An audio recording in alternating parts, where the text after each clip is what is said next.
Okay, I figured I'd catch you up here. I actually have this new garden seeded in, and maybe jumped the gun a little bit. I've been digging it up and digging it up, but then a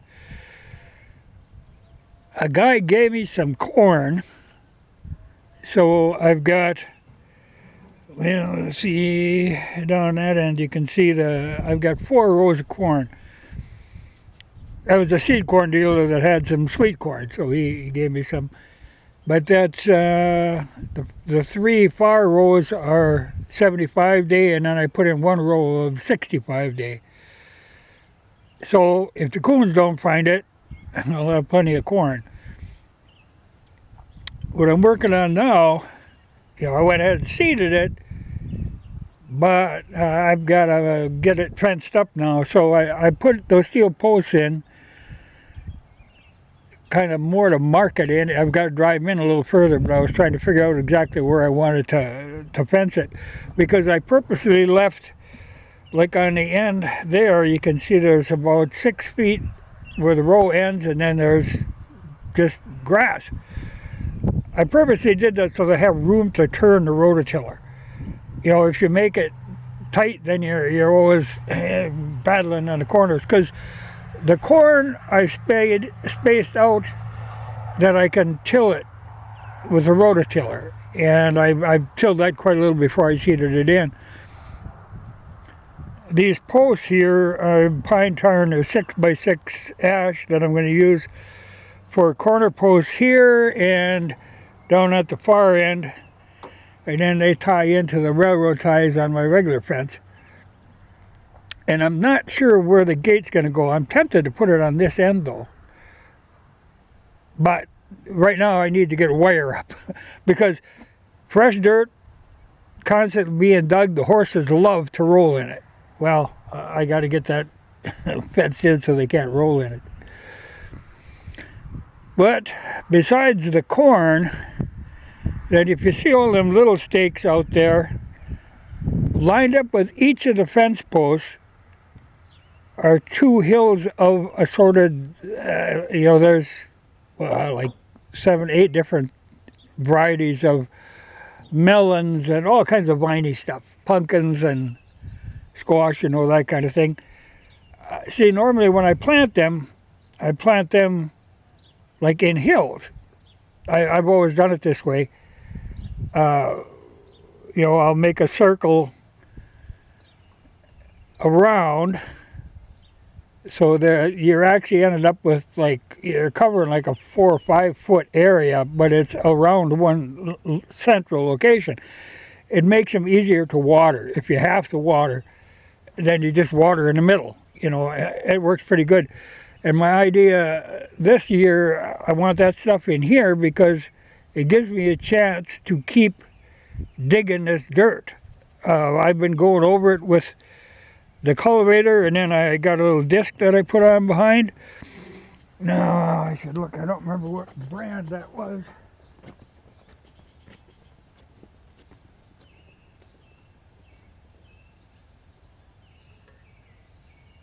Brinley. B-R-I-N. Brinley. I got it at Northern Tool. They're actually made in the U.S. Not a bad little disc. They're made to go behind like an ATV or a garden tractor. Well, they've got a deck on them that is the right size for like a couple of cement blocks or something.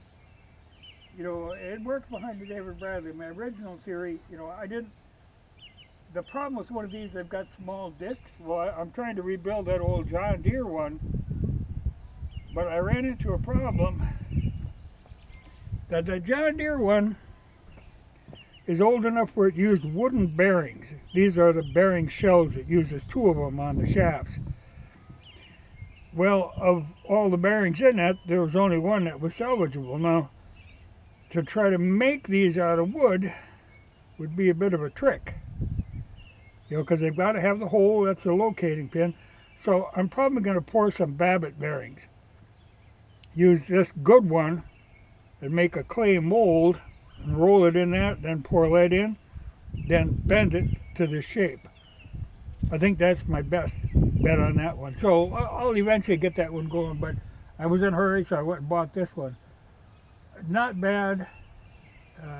Like I say, it comes from Northern Tool, which is a pretty good company. You know, they're like a step above your Harbor Freight. Well, a pretty big step above the Harbor Freight, but they're not. They're better than like your Menards and stuff too. A lot of the stuff is American-made stuff. You know, I've been pleased with the things I've gotten there. Not a bad company, you know, to do business with. But I don't know if they're all over the country or not. But we've got one in Fargo here that's pretty good. But like I said, it was a little over 200. Now those things, these little discs go for all kinds of crazy prices, up to $1,000. From like 100 to 1,000. Well, the 229 or something is what this one was. Pretty solid little unit. I've been happy with that one. But like I say, at least that one's got a better bearing system than these chunks of wood. I got to be careful with this one. I don't want to lose it. So that's the one I can make a mold out of.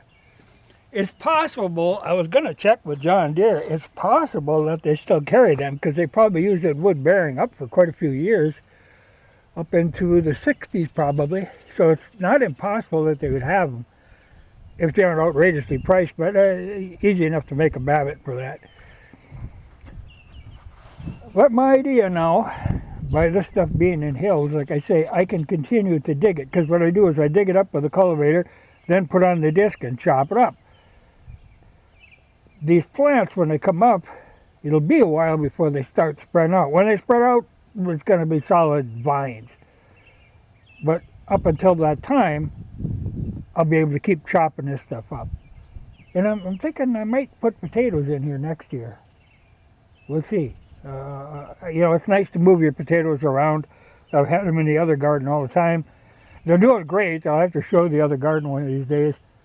Everything is up and doing fine. But this corn is going to come up any day. And the melons and stuff too, they're going to come up any day. So I really got to get this, like I say, so the horses don't roll it. I got to get it fenced in. But I put the pine tar on these posts, and I'll dig them in on the corners, and then I've got a lot of this miscellaneous woven wire laying around. I'm going to run woven on the bottom, and then, you know, it's really only to keep the horses out. And the dogs, perhaps, you know, but that's about all. It's hard to keep out things, you know, rabbits. But my theory is I'm out far enough away from the yard here, the rabbits shouldn't bother, because rabbits like to have brush that they can get into a hurry, or under buildings, or they like a sheltered existence. They don't like to be out in this big open area. That's just death for them. So this will work out if the coons don't find the corn. If the coons find the corn, well, that'll be a problem. But they got a whole cornfield over there. If they find that first, that'll be better. But that's the state of affairs at the moment. But tomorrow, if it ain't pouring rain, that fence is going up. But I put one coat of the pine tar, the thinned out pine tar and turpentine, letting that soak in overnight, and then tomorrow I'm going to put a heavy coat of the pine tar, turpentine, and linseed oil on them, and then dig them in, because they ain't coming out again. But I'll probably have to make a couple more of them, or at least one more if I put the gate on this corner. My idea is not to make a real tight fence, because I want to, well, it doesn't matter on the long run here, that can be tight, but I would like to be able to pull these posts out and do the ends, you know, take the end wire off if I want to get in there with like the manure spreader, you know, that sort of thing. And these posts that I'm using, like I say, they're barely drove in, but they ain't your normal steel posts. There were these big, wide, flat posts. Now this must have been, you know, it's a U, but they're kind of nice in that there's a lot of surface area. They don't move around a lot. They aren't real long, but I don't need a fence more than about that high here, so it doesn't matter. But my idea is to get a woven wire and then a strand or two of barbed wire over the top of that. But your regular clips don't work on these. This must have been some ingenious patent somebody had at one time. I bought them at an auction sale. A big pile of them for like $2 years ago. And I've actually used them before for like temporary fencing and stuff. They work really well. I've got a bunch of these yet. But this is perfect for the garden because I'm not, like if you were trying to hold livestock in, they wouldn't be enough. They wouldn't be tall enough. Unless you had like sheep. But for keeping critters out of the garden, I think that'll work. But that's tomorrow's job. And I'll have to think about when I'm putting in these corner posts. I've got a post hole digger for the tractor I could easily put on. But if I'm only going to be putting 2 of them in, it hardly seems worth the trouble. You know, I can dig them by hand in this sand. So that's probably what I'll do. But it was good to get that in. But like I say, now I got to keep working it, you know, as much as I can, get it broken up. Keep the grass from trying to regrow again. But it ain't bad. The corn I could till, but I'm holding off. Wait till that comes up so you can see the rows, because it's easy enough to till into a row, you know, if you're not careful. Especially when there's chunks of sod, though I did pretty well clean all the chunks of sod out of there.